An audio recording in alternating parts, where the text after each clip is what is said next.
Someone in the 7-4 crew sent me this. Most dangerous airports in the world. And I thought, well, there's literally no way I'm not going to do a video on this. I wonder how realistic it is. Most dangerous airports in the world? Coming up.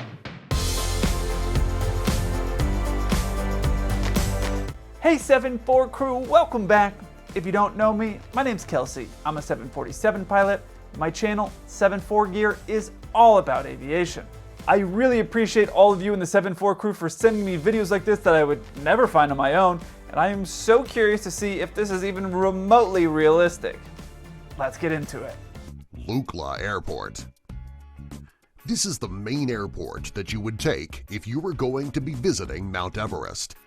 The airport is nestled between two mountains and the runway is extremely short. Because of the elevation, the plane cannot get any lights and very little electrical power. Also, there are no air traffic controllers, therefore it is up to the pilot to safely touch down and land the plane on their own. It's up to the pilot to safely land the plane on their own? Also, there are no air traffic controllers, therefore it is up to the pilot to safely touch down and land the plane on their own. Clearly I've been doing it wrong this whole time. Apparently air traffic control is actually supposed to land the plane and I'm just supposed to be up there to, I don't know, push some buttons. This is a very specialized airport, meaning random pilots aren't going to be coming here doing touch and goes at a place like this. So you're only going to have specialized pilots who are going to be very familiar with the area, and so having air traffic control is not really necessary in this case.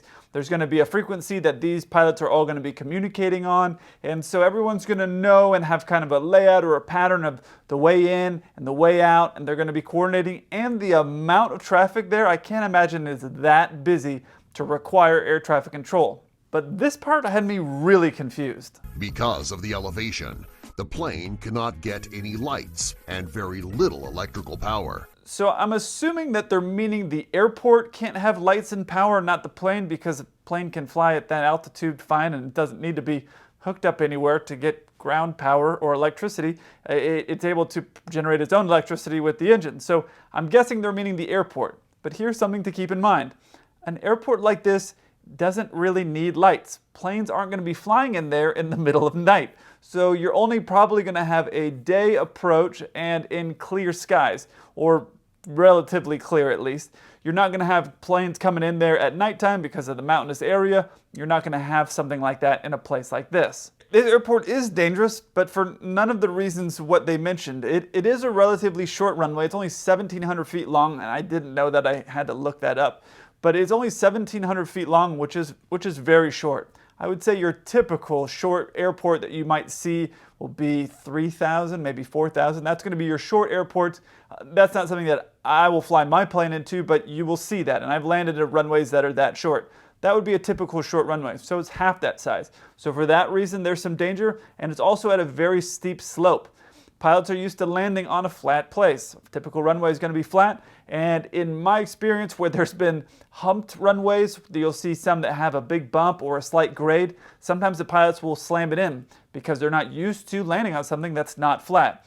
Obviously, there's going to be special training for these pilots to get into this place, so there isn't going to be the same problem as you would have as, let's say, me, an airline pilot used to landing on a flat surface.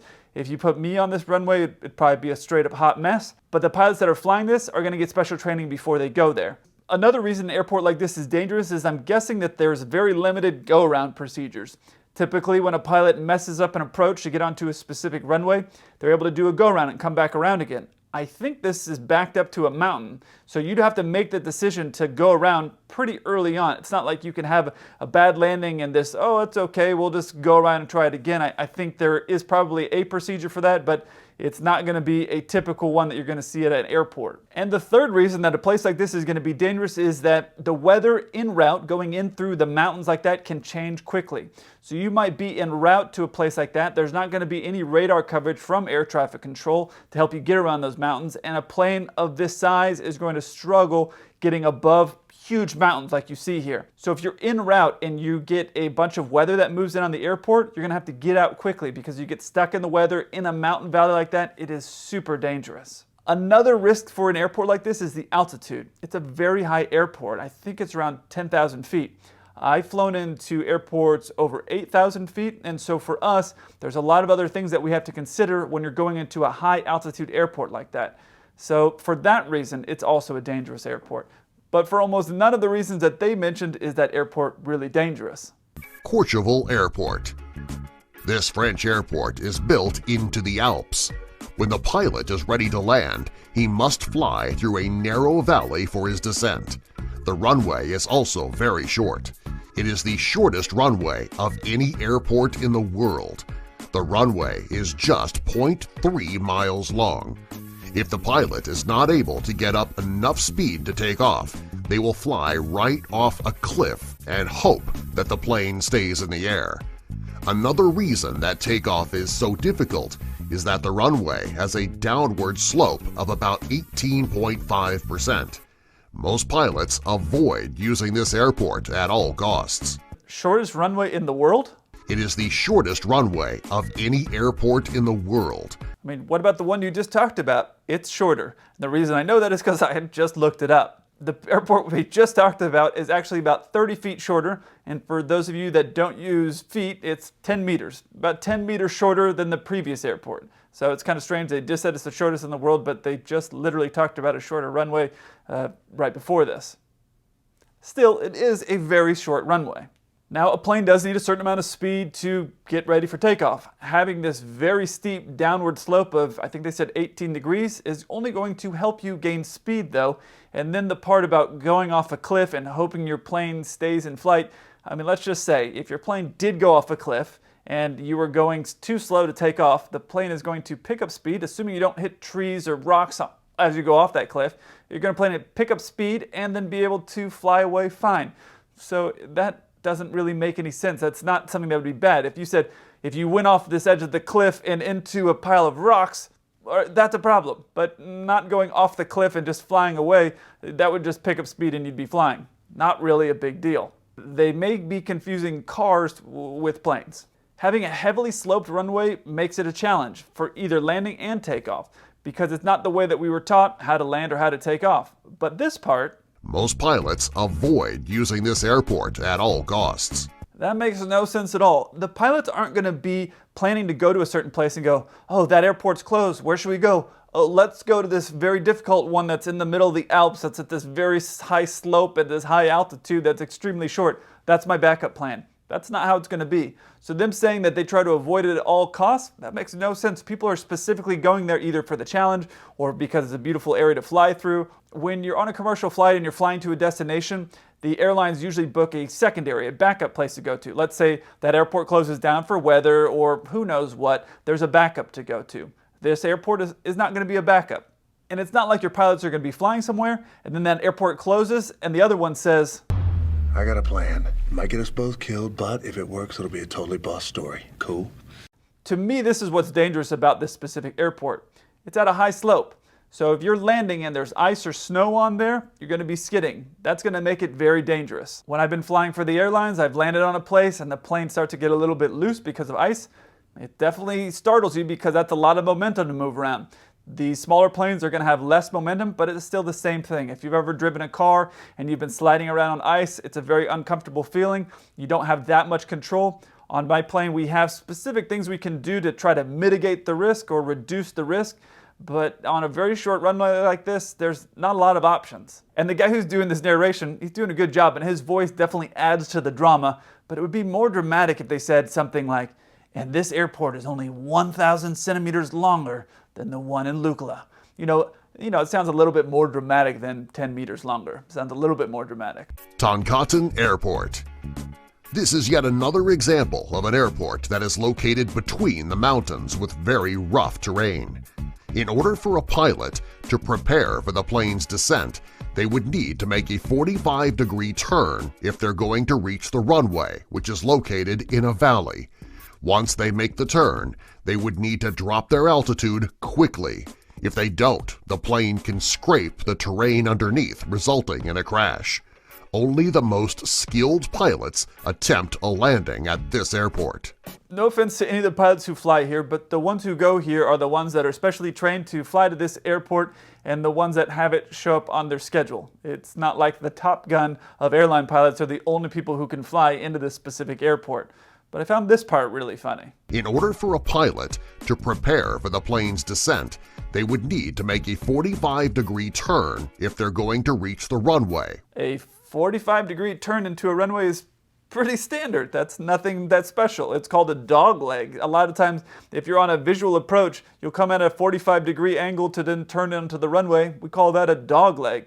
So that's not weird, crazy, dangerous at all. I decided I'm going to pull up the chart since I have a chart for this airport. I figure some of you may have flown into Honduras or want to fly to Honduras, so let me pull this chart up. Just so you understand, there's maybe two parts to getting into an airport. Imagine you're flying in the sky, that's going to be your freeway. So you're on the freeway. And then the route from the freeway to your neighborhood, that's going to be an arrival chart. It's going to give you a map to get to the airport. It's going to have a path to be on. And then you're going to have, when you get into that neighborhood, the one that gets you from that to your house. So you kind of have two different charts that you look at when you're getting off from the main freeway to get to your house. This first one I'm going to look at is getting you from the freeway to your neighborhood. This is the part he's referring to right here. And there are a few different ways you can get into this airport, but this is the treacherous 45-degree turn. Here's what this says. When you're at this point, you need to be above 10,000 feet. And when you're at this point, you need to be above 8,000 feet. And then once you're here, you're in this death-defying 45-degree turn to get into the runway. And there's actually a more complicated one, which they didn't bring up, which I thought was strange. These are some more of the ones from the freeway to get you into your neighborhood.